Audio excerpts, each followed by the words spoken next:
High command के जो संकेत आए हैं उस संकेत के बाद ये लग रहा है कि भूपेश बघेल प्रदेश की राजनीति में और ज़्यादा मजबूत होकर उभरेंगे। अब जो स्थितियां बनी है उसमें नया नेतृत्व जो आ रहे हैं उसमें सबसे ताकतवर नेता के रूप में भूपेश बघेल उभरेंगे। इसके कई और कारण हैं। पहला कि वो पिछड़े वर्ग से हैं, जुझारू हैं, वो भाजपा के राजनीति के दिग्गज माने जाने वाले नरेंद्र मोदी और अमित शाह के खिलाफ सबसे आक्रामक बयान देने वाले माने जाते हैं।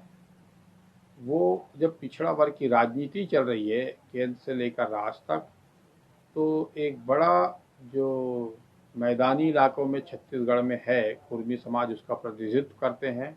दूसरी तरफ जो भाजपा है, भाजपा में आज की स्थिति में उनके कदावर का नेता नहीं है जो छत्तीसगढ़िया हो, किसान हो, पिछड़ा वर्ग का हो, उसके अंदर आक्रामक हो और कड़े फैसले लेने की उसकी क्षमता हो, नौकरशाह पर सवार होकर घुड़सवारी करने की क्षमता हो। ऐसे कई चीज़ें जो है वो भूपेश बघेल को दूसरों नेताओं से अलग कर रहा है। शायद इसीलिए इन चीज़ों को देखते हुए कांग्रेस हाईकमान को अपने जो सोच विचार कर फैसले को कहीं न कहीं वापस लेना पड़ा। सबसे बड़ा असर तो कांग्रेस पार्टी के अंदर पड़ेगा। जिस एका के साथ इन्होंने पिछला विधानसभा चुनाव लड़ा और जो इतनी बड़ी जीत हासिल हुई है, कांग्रेस पार्टी की जो सबसे बड़ी विशेषता है, मैं पिछले 20-25 वर्षों से देख रहा हूँ कि दुश्मन की ज़रूरत नहीं है। कांग्रेस पार्टी ही अपनी सबसे बड़ी दुश्मन है।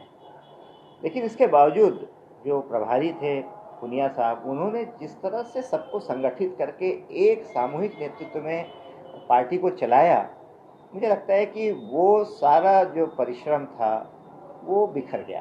तो कांग्रेस पार्टी को राजनीतिक नुकसान, जो कांग्रेस की एक छवि है गुटबाजी वाली जो लगातार 2000 से लेकर 2018 तक चली आ रही थी, वही छवि वापस जनता के मन में घर कर गई है। ये कांग्रेस को सबसे बड़ा राजनीतिक नुकसान होने वाला है। क्या होता है राजनीति में ना, कई बार हम कई निर्णयों को टालते हैं। उनको लगता है कि अभी कम से कम ये सुलझ जाए, बाद में देखेंगे कैसा होगा।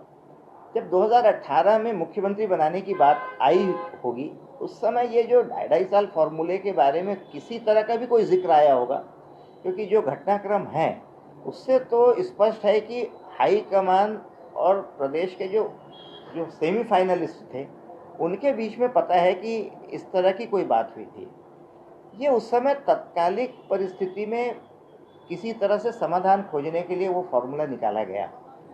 लेकिन आज वही फार्मूला जो है मुझे लगता है कांग्रेस के लिए सबसे बड़ी समस्या बन गई। उसी समय ये निर्णय ले लिया जाता कि नहीं भाई, ऐसा नहीं होता, अभी जो होगा करेंगे, बाद में देखेंगे। ये बाद में देखेंगे शब्द भी जो है वो किसी तरह से मामले को सुलझा सकता था। लेकिन हाईकमान जब कमिट कर दे और उसको वो लागू न करे, तो पूरे देश में पार्टी के ऊपर एक अविश्वास पैदा होता है, हाईकमान के ऊपर, उसकी बातों पर।